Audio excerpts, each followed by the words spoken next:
Welcome to the third of three UH at Manoa Chancellor Candidate Forums. My name is Dave Carl, and I currently serve as the co-chair of the Search Advisory Committee, along with Emeritus Regent James Lee and 18 other distinguished campus community and community at-large members, many of whom are here today. We're very pleased to introduce Professor Lauren Robel to the UH campus community. Following her prepared remarks, Professor Robel will respond to questions from the audience and hopefully convey her interest and her passion in becoming the next CEO of this great campus. We invite you to participate in this forum, both by asking penetrating questions and by providing feedback to the community. The latter can be done most efficiently using the executive search web-based tool that has been created to facilitate this process. Just go to www.hawaii.edu/executive search, all one word, /Manoa_chancellor, and fire away. And to be most effective, we would like to receive your comments by the end of business day on Friday, since the committee will be meeting early next week, and we would like as much input from the community as possible. Now it is my duty and great honor to introduce Professor Lauren Robel. Professor Robel earned her BA degree, magna cum laude, in English from Auburn University in 1978, and a Doctor of Jurisprudence degree, summa cum laude, from Indiana University School of Law in 1983. She served a 2-year term as a law clerk to the Honorable Jesse Eschbach, United States Court of Appeals for the Seventh Circuit, before moving back to Indiana University, where she moved rapidly through the academic ranks from assistant professor of law to associate professor to full professor to associate dean, and then to the dean of the School of Law in 2003. Indiana University School of Law, now known as the Maurer School of Law, is one of the nation's oldest and most prestigious law schools. Professor Robel served as dean of the law school for 8 years before promotion to her current position as provost and executive vice president of the University of Indiana at Bloomington. Indiana University at Bloomington is the flagship campus of an 8-campus system, not unlike our 10-campus system here at UH. It is a doctoral-intensive, very high research institution and a member of the prestigious Association of American Universities, AAU. The university enrolls over 45,000 students, including 6,000 graduate students, and has an annual operating budget of over $1.5 billion. As provost, Professor Robel is responsible not only for all the academics on campus, but for the administration, strategic planning, and financial well-being of the campus. We are honored to have her with us today. Please join me in welcoming Professor Robel.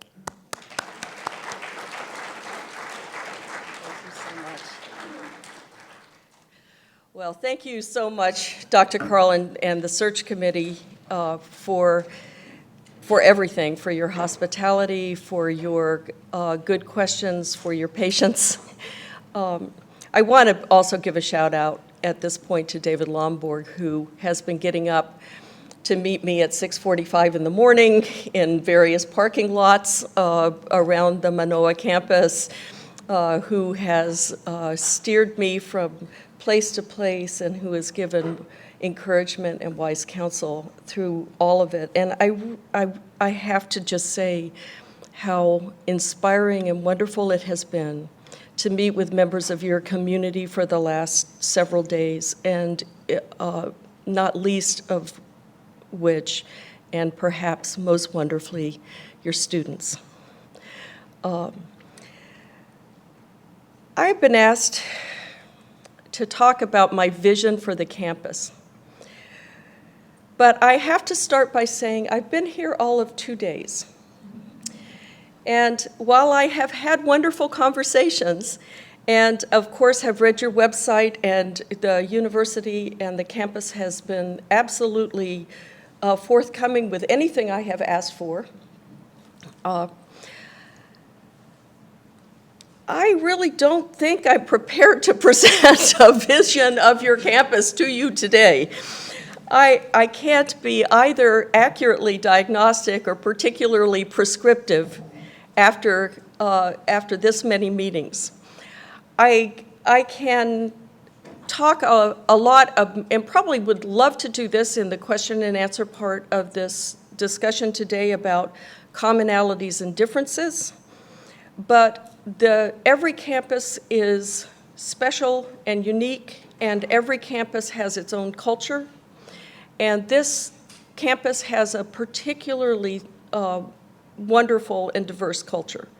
And so what I think I can tell you from from my conversations from the past 2 days is that this campus has an enormous well of affection for the university and for the campus throughout the community, from every part of the community.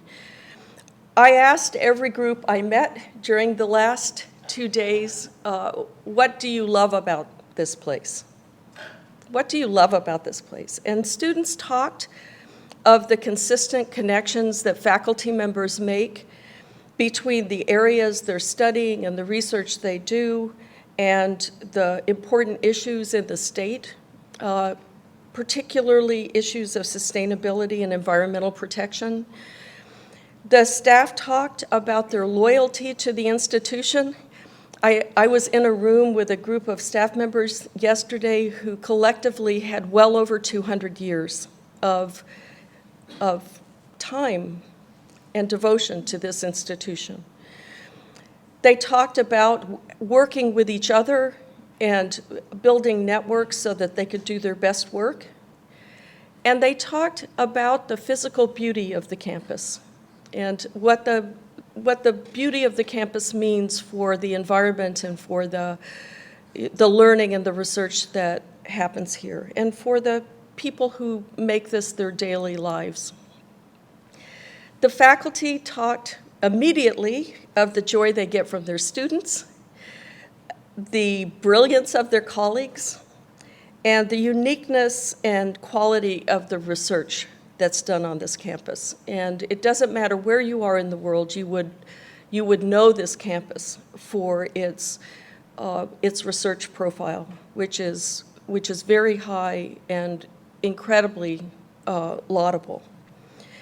And a consistent thread that ran through just about every conversation that was mentioned by almost every group was the importance of the institution's commitment to Native Hawaiians and the special place of Native Hawaiians in the mission of the institution, in the history of the long history of these islands, and in this state.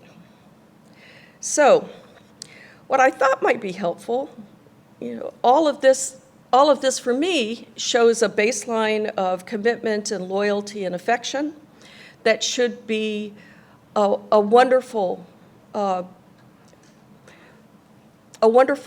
place from which to move to the next step the university and the campus takes. But what I thought might be helpful is to talk about my values and the processes I believe in and the ways in which I work. And then I hope in the conversation a little bit what has happened on my campus since I've been provost and the team I've been privileged to work with there and what it's accomplished. But I thought, I've had 2 days to evaluate this university, and I've had a lot of years to learn who I am. So maybe I should talk about the thing I know. I have a strong commitment. I have a commitment at the cellular and maybe the atomic level. And I know there are things below that. And if there are things below that, my commitment goes there too. To the mission of public higher education, to its importance, and to particularly it's the need for strong advocates for public higher education and the importance of what we do. I believe that public higher education is important because it is a pathway in a democracy to access to power, access to wealth, access to social mobility, access to everything that our country should be about. I believe that public higher education is important because it ought to be the place where diversity and inclusion can be made real in our society, and because we have special opportunities that don't exist in many other parts of the civic landscape to think about those values and to execute on them. And I believe that one of the things that we can do, and this university has been particularly good at doing, is to make real the moral imperative of breaking down social segregation in our country. I also believe that public higher education is central to any progressive vision of citizenship in the United States, to engagement with civic life, to a commitment to critical inquiry, and to creating the tools to engage with our culture and our country, and to do so on the basis of core constitutional values and norms of open debate, academic freedom, and free inquiry. I feel a particular commitment to the public research university.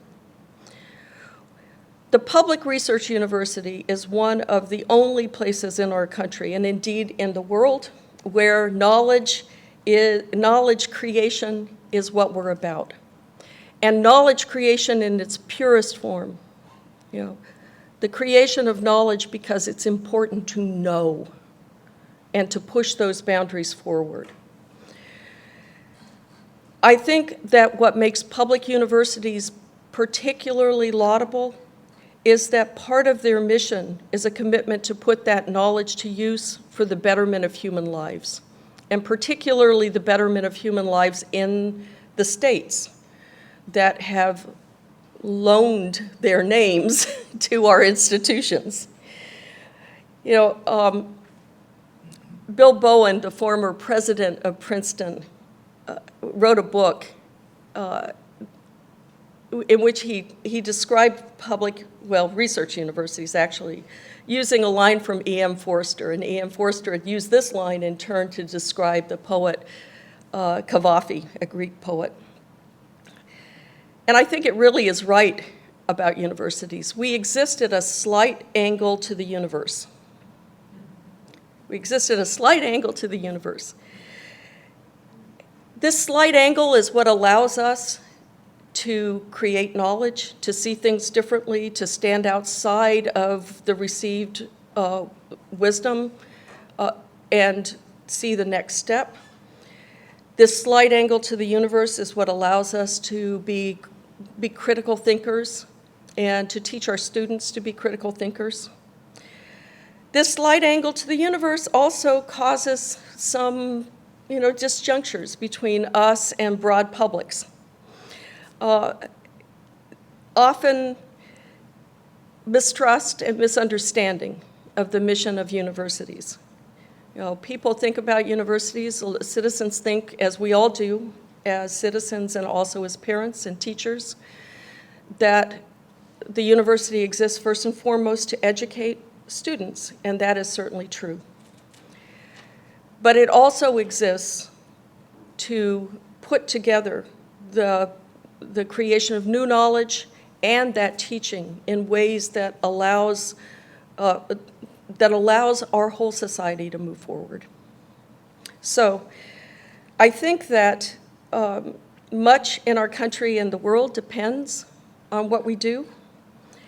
And university leaders need to be able to make the case for the importance of what we do. And they need to be able to make that case consistently and they need to make it from a place of deep core belief in it. I also believe that public research universities have special obligations to and opportunities with the states in which they're located, to use their knowledge and expertise to make the lives of citizens better through engagement with every part of the state, through being relentlessly public-facing in what we do, whether it's from K through 12 or looking at the active duty military and veterans in the state, or to the business and nonprofit communities, or to the environment, or to the challenges of the most vulnerable. We are the stewards of enormous amounts of expertise for the people of our states. And that's true whether you're in this beautiful state or in my beautiful state. Finally, I believe that the pursuit of knowledge is a global endeavor and that universities should be pervasively, globally engaged, perhaps more now than at any time in our past. And I would love to talk more about how that global engagement happens here and how it might happen in the future and the ways in which I've done that in the past in the conversation that follows. I believe that academic communities, and really indeed any community, can only thrive in an environment of hope and optimism. And conversely, that hope-free environments are like oxygen-free rooms. You know, you might do some kinds of experiments in them, but you wouldn't want that experiment to include an entire community of humans. Right?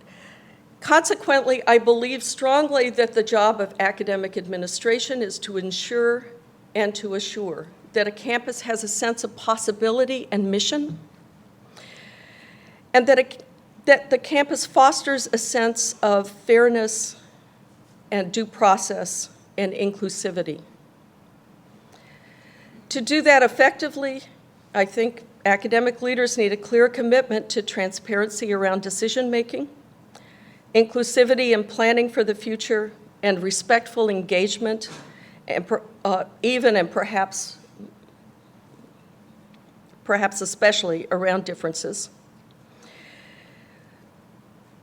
We also need a conscious, intentional commitment to paying attention to campus climate, that there's a thriving intellectual and humanistic and artistic culture on our campus that makes members of the campus community want to be here, and members of the broader community want to come here. You know, this campus should feel, and does, but should feel alive intellectually, vital, a place that is just necessary for this state.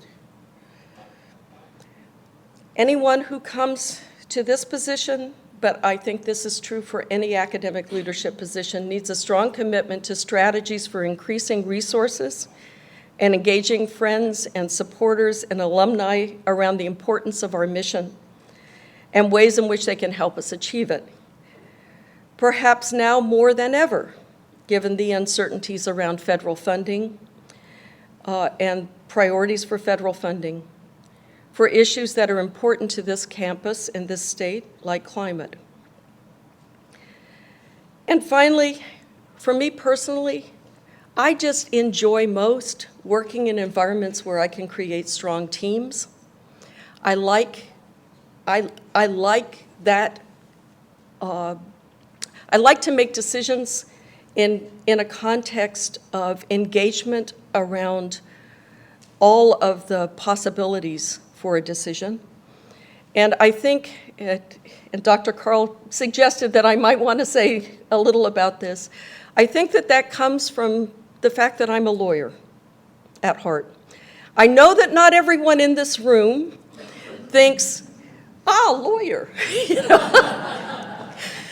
But what legal training and commitments taught me, at least, was that I will never know the full truth the first time from the first person I talk to. I will know that person's truth.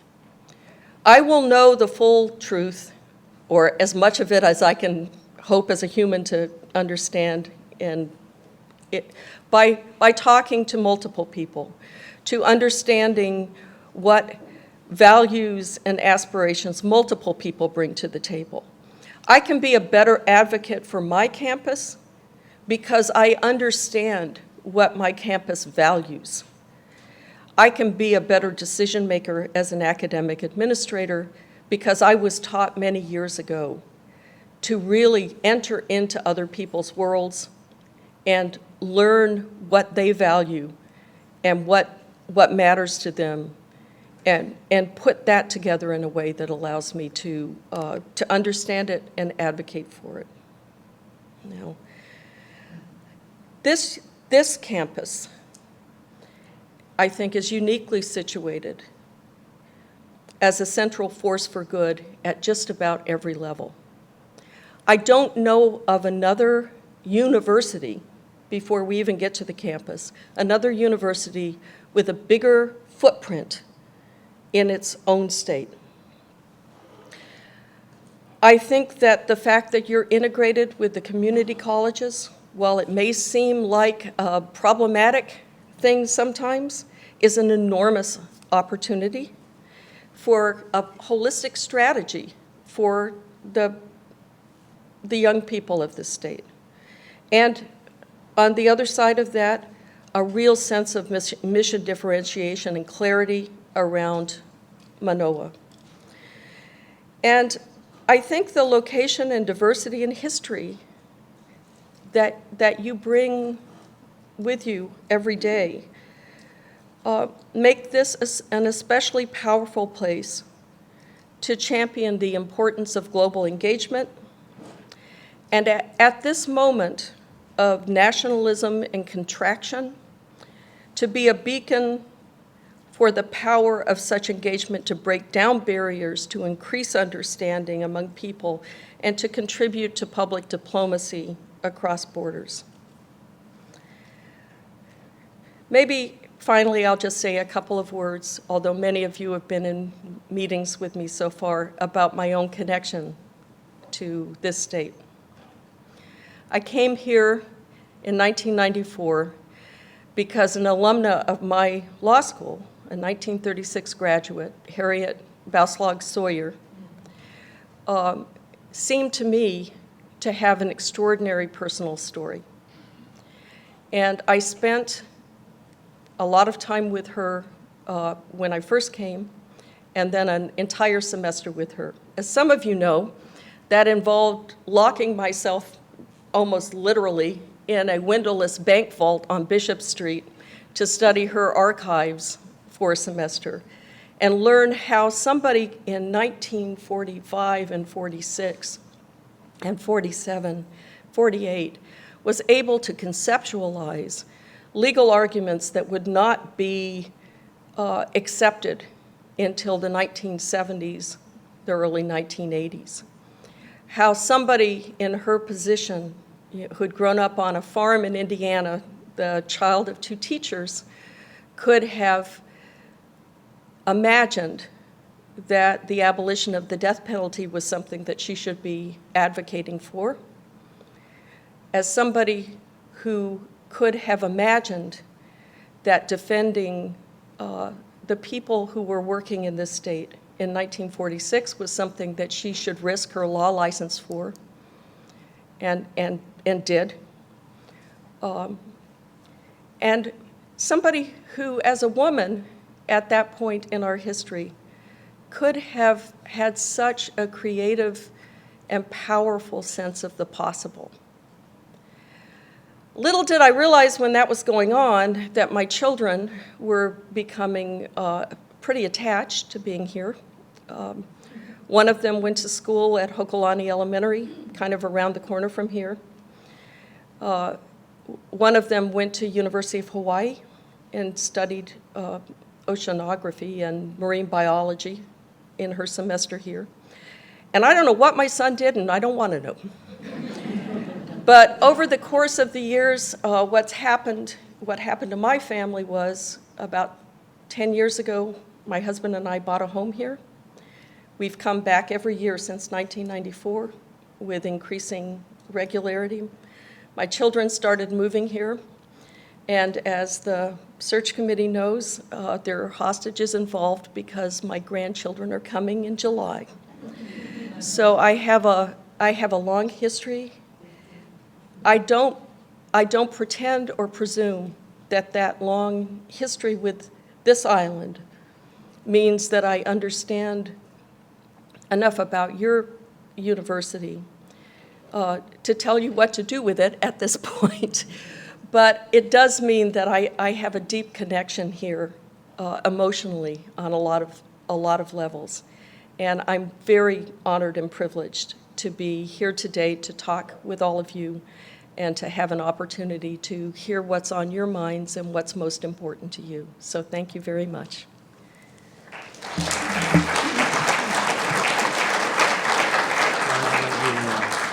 Sure. Well, there you heard it. Who wants to be the first to ask a question? And Professor Robel will be calling on people. Yes, thank you. So, what would you think of a RCM-like budget model similar to what you have in Indiana for this university? Sure. So I hesitate to start here because, as some of you have already heard me say, I know more about this than I'm almost embarrassed how much time I've spent thinking about RCM models. Indiana University was the first public university in the country to adopt an RCM, a responsibility-centered management model, and we did that in 1990. I've been on every review committee since, and so I can talk about pros and cons. The issue with RCM for where you are as a campus right now is that you have to have certain kinds of scale to make responsibility-centered management work at the responsibility center level. So, and that the responsibility centers, and I am so sorry to be using this, this lingo, but the responsibility centers are the revenue-producing centers. So for most campuses, that would be the schools. And your academic organization is such that your schools are not at a scale that would allow them, a lot of them, maybe all of them, to do cross-subsidies at the school level. So you want RCM to be able to inspire entrepreneurial activity at the school level, but you don't, and be able to chart your course going forward, but you don't want to, in my humble opinion, take it all the way down to the departmental level, because there are things you want to be able to protect that require cross-subsidization, and that will have to happen at some level. And if you get too small, then you can't do it. It's a recipe for killing programs that probably, should be protected. So, thank you. As one moves higher and higher in administration, you spend more and more time in meetings and in your office. Do you see yourself ever getting out of your office and wandering around campus, just meeting people? Boy, I hope so. That's kind of a dark vision of, and not an untrue one. Not an untrue one.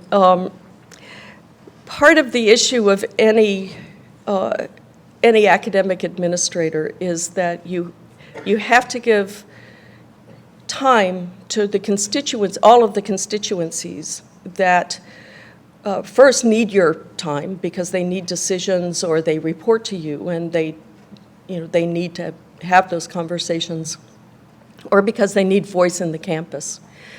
And one of the things that is always challenging is to be able to make space for just being sure you know your campus. You know the people on it, you know who's doing what work.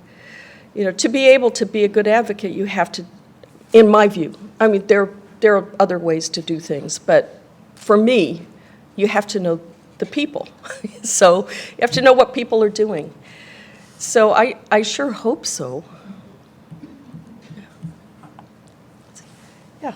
Yeah, if I can build on the last question. I appreciate the comments you made about having strong teams and not just trusting what you're told by the first person you speak to. So the question is, what do you see as the process for establishing connections with a broad enough cross-section of the campus so that when you're faced with tough decisions, you know that you're getting a full picture and can make your decisions accordingly? Well, I can tell you what I did at Indiana, and it may seem like I should have known that campus inside out, having been there such a long time. But, you know, with apologies to the law schools are tiny little peanuts as compared to the rest of a campus. So, yeah, and there are many things about a law school that are, there are many pieces of a campus that a law school doesn't have. Undergraduate education, for instance. You know, but historically, law schools haven't engaged in much undergraduate education. Funded external research, you know, sort of big pieces of the mission of a comprehensive research university. And so I, perhaps not knowing what I was getting into, when I became provost, we didn't have an academic plan, we didn't have a strategic plan. It wasn't much of a problem while I was dean, because easy to kind of move my piece of the puzzle forward. But it was a problem when I was provost because I had to know, you know, where do I put my time? What are the priorities for the rest of the campus? Improbably, I put together something like 12 teams of the total of 126 people. The only charge I gave them to start was the value proposition generally for public research residential institutions like ours was being challenged left and right. So in whatever sphere you're looking at, research, undergraduate education, graduate education, you know, pick the arts and humanities, STEM, articulate first what is the, you know, when you're talking to an outside group, why it's important that we exist. Because back then, it was all about online education. Why would anyone want to come to a campus like this? They could just stay in their basement. You know, I think the people making those claims were not parents, but because I can, well, but, you know, so it was a really good way for me to get to know a cross-section of the campus really fast because I asked, you know, I asked all the deans, you know, I asked the faculty senate, I asked, you know, the students, student government, graduate students, staff. I said, who's really a good thinker that you respect and should be on these teams? And what I will say to you, you know, 5 years from that, is that I am so proud of the work that those teams did, and then that the campus did in responding to that effort, and the fact that it gave me a way to say, we are saying we have choices to make, and we've made some, and these are the directions we're going in. I do a state of the campus every year, and I try at every one of them to talk through, this is what came from your engagement with your campus. You know, you ought to be proud of this. You ought to be able to look at what came from what you did and the time you gave and say, I'm really proud of this result. So I don't know if that's, I'm sure it's not a complete answer, but that's how I try to work. Yes, thank you. Yep. Aloha, Chancellor Robel. I hope that while you're here, that some of your excellent hosts or hostesses will take you to the Punahou School area where the past president of the United States, the first black president of the United States, was born, raised, and educated. And when you go there, on the campus, the center of the campus is a big rock which says, "On this spot stood the home of the Reverend Hiram Bingham, who gave this broad estate to the cause of Christian education." That's my setup fact, and here's my question. My question is, arguably the single most important son or daughter of the great state of Indiana is Lew Wallace, who's one of the greatest Civil War generals, and he's particularly remembered because, in that context, because he is the author in the 1880s of the best-selling book in our country of that time, a great book called Ben-Hur. My goodness. Do you know, my question is, do you know of any connection between Lew Wallace and the reality of the premier flagship campus of the university that General Wallace fought for? You know, I don't. But you know what I want to guess is that if I went home and looked in the Lilly Library and talked to the librarian there, he'd say, "Oh yeah, Lew Wallace, first edition, Ben-Hur." You know, I really don't, and it's amazing to me that I could come here and learn something new about my own state, and to know I'm going to leave here today with something that I need to find out when I get home. Thank you. Thank you very much. Mahalo. Mahalo, Lew Wallace. Yeah, thank you. Yes, thank you, Professor Robel, for the kind words that you've expressed today. Just to comment about Indiana University, despite its location in Bloomington, it's known as one of the most internationalized campuses in the Big Ten. And here we sit in Hawaii, the natural meeting place between East and West, and we've suffered the loss of about 50% of our international student body since 2007. What is the secret of success of Indiana University that we can learn from?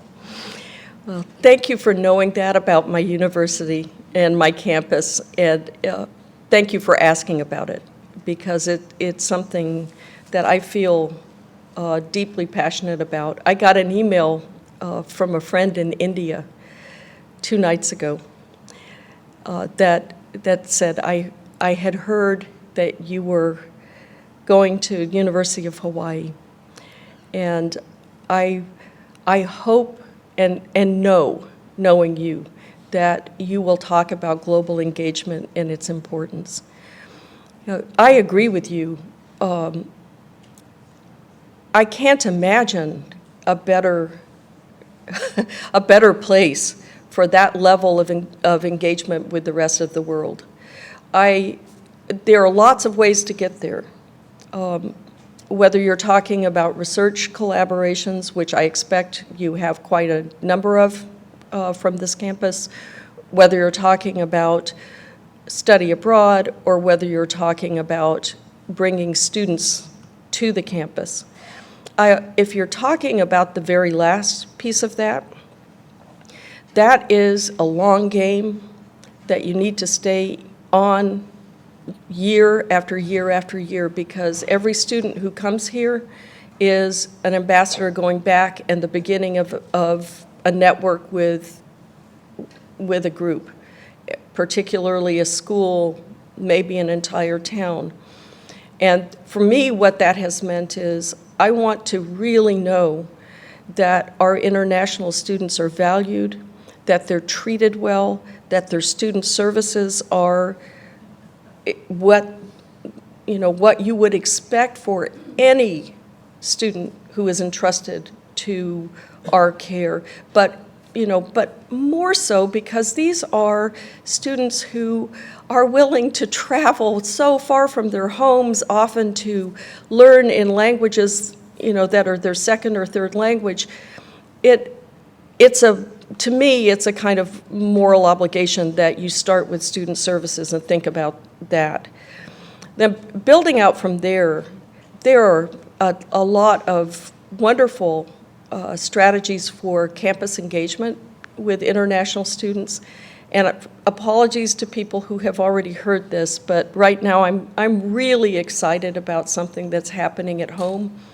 One of our Arts and Humanities Council, which brings together all the cultural institutions on my campus and the humanists, the theater, the dance, the museums, everything like that, has this whole semester something called China Remixed. It is program after program after program of contemporary Chinese art, music, theater, dance, comedians. And we identified the people who were coming to campus using our Chinese student group.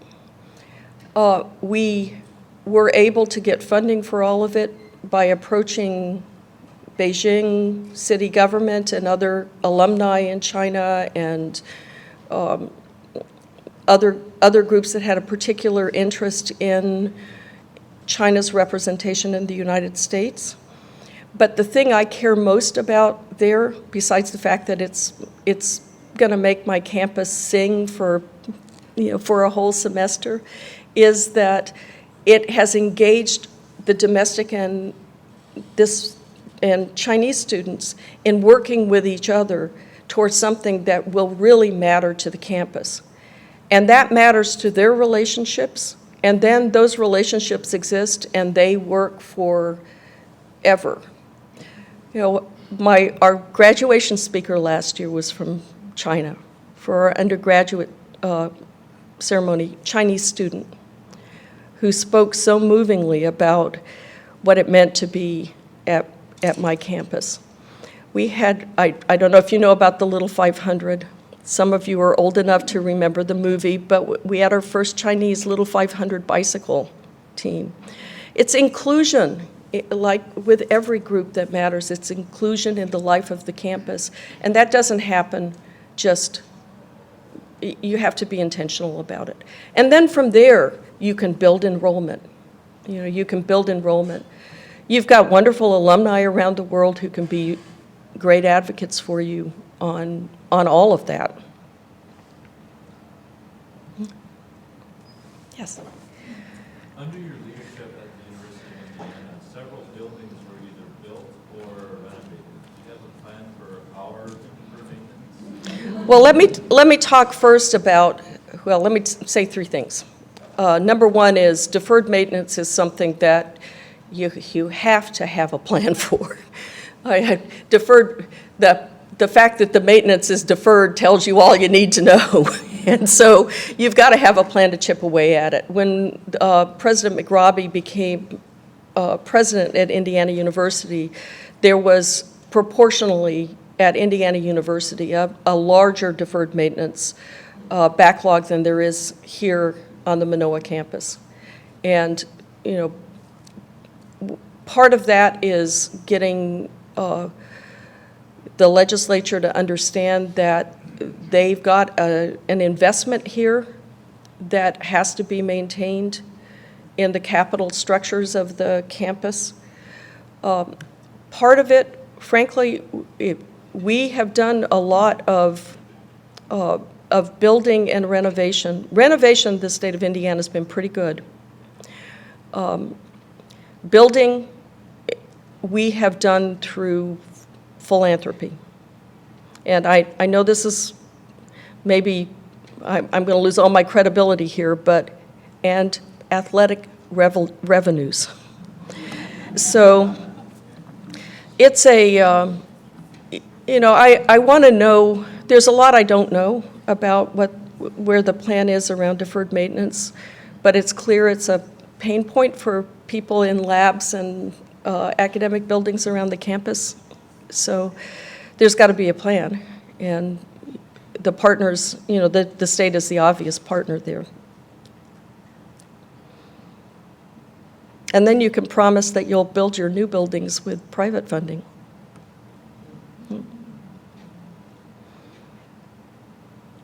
Anybody else? There you go. Thanks again very much for doing this comments. I'm just wondering, what are your thoughts? That's an easy question. So what are your thoughts about the business model for a medical school and cancer center that doesn't have clinic and hospital facilities associated with it? That's important not only for complement and support issues, but also to complete, of course, the research mission of this institution. So what are your thoughts on this? Well, I want to just start by saying I don't think I have any yet. I think you've identified something that's a serious question. You know, clinical trials are how you do research in those fields, and if you don't have a hospital, you know, it is a question how you are able to do those in a way that makes sense. I will note that you've got you've had a fabulous new hire at the Cancer Center, and I haven't had an opportunity to speak with him one-on-one. And I also haven't had an opportunity to speak one-on-one with the dean of the medical school. So I think I would need that conversation first to understand how things are happening right now in order to even begin to think about the answer to your question. Thank you. Please, we have another couple minutes, so this is the time to ask a penetrating question or two. They don't have to be penetrating. Let's see, yeah. As faculty athletics representative, I Thank have you. to ask you about athletics. And what do you see as the role of athletics in the life of the campus? Well, I've had the enormous privilege of working for a terrific president who is Australian. And on that slight angle to the universe piece, you know, if you think about Australian universities, they don't have the kinds of athletics programs we have, and they don't have the kind of private philanthropy we have. So yeah, I've really learned a lot from listening to Michael McRobbie on this score. But I've also been able to observe this both as an undergraduate on a great big SEC campus and in a Big Ten environment. And with all of that said, Avi will note, I am a Cubs fan. So it is not, I will not claim domain knowledge about these major sports in quite that way. But what sports do is they bind your community together, and they bind people to the university over time. And particularly in those years when your graduates are young and unlikely to have the resources to be able to give back to the university monetarily. They can give their time back and they should be engaged, but they will stay engaged from all over the world because of the athletic programs. And similarly, it's the athletic programs that carry your name often to broad audiences. So they're a way of keeping your community engaged even at points when they're otherwise unengaged with the university.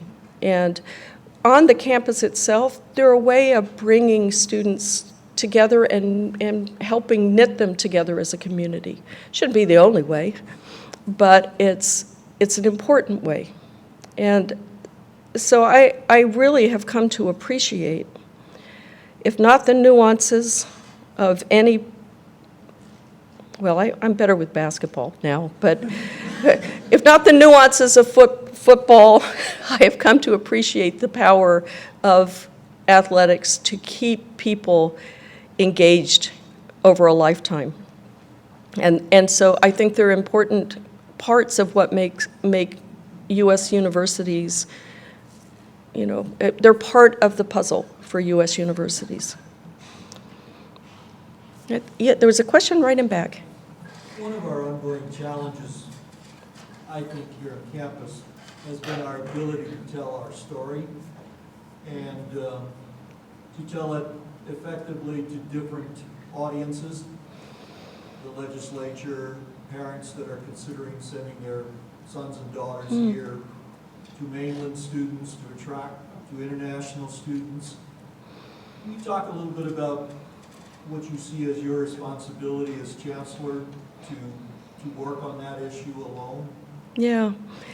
I have a running joke with my friends that when I started as dean, I thought, maybe 25% of my time should be communication. And that by the time I ended as dean, I thought, well, maybe 90% of my time should be communication. Then after a few years as provost, I thought, it's all communication. It really is, because the ability to be an effective advocate for your institution is kind of job one. And so it's the only way that the institution thrives and has resources and is maintained in its pursuit of excellence. It's really the only way. So I don't know of anything that's more important than that.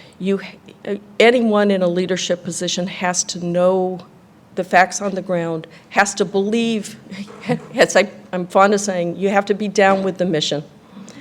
And if you know the facts on the ground and you're down with the mission, then you ought to be able to tell this story. And the story of this campus is one that is powerful. It is powerful. It's powerful on many levels, on the level of the kind of diversity that you've managed, not just to bring to the campus, because in a majority minority state, you will have a very diverse campus. But in the commitment to inclusion that I've heard from so many parts of the campus, it's powerful in the research that you do that is done nowhere else in the world. And on so many levels done at a level of excellence that is, that is just really laudatory. It's powerful in your commitment to your students that I have heard from just everyone. There are things that could sharpen this picture for external audiences.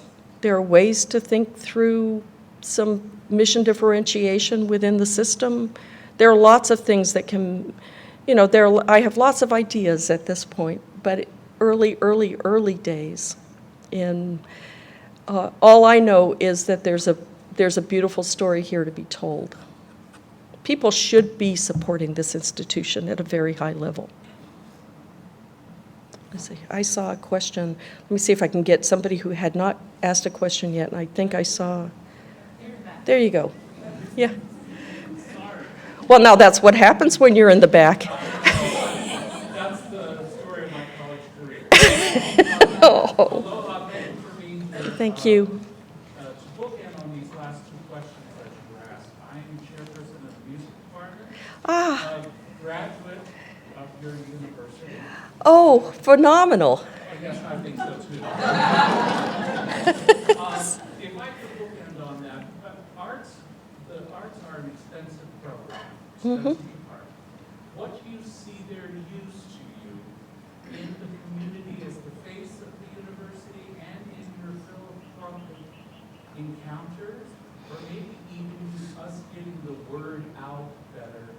Because arts seem to be the least controversial that you could use, especially music. And say hi to Gwen for me.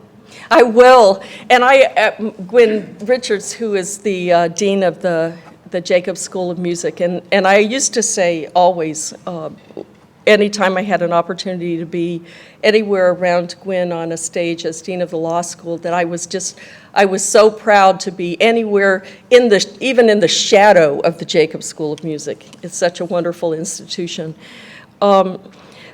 One of the things that I thought was terrific about the strategic plan we went through, I talked a little bit about the Arts and Humanities Council. The planning team Yeah, I personally told the planning team that for me, I wanted the arts to be inevitable for our students, inevitable because they may not encounter them in other places, and they need to leave institutions like ours and yours as advocates for the humanities and the arts. And they came back with, we want the arts to be public-facing. So public-facing art is in our strategic plan, and I would love to talk about this with you in more detail, but it is one of the key ways that you can engage constituencies around your university beyond athletics. You know, you can really get people with beauty. You really can.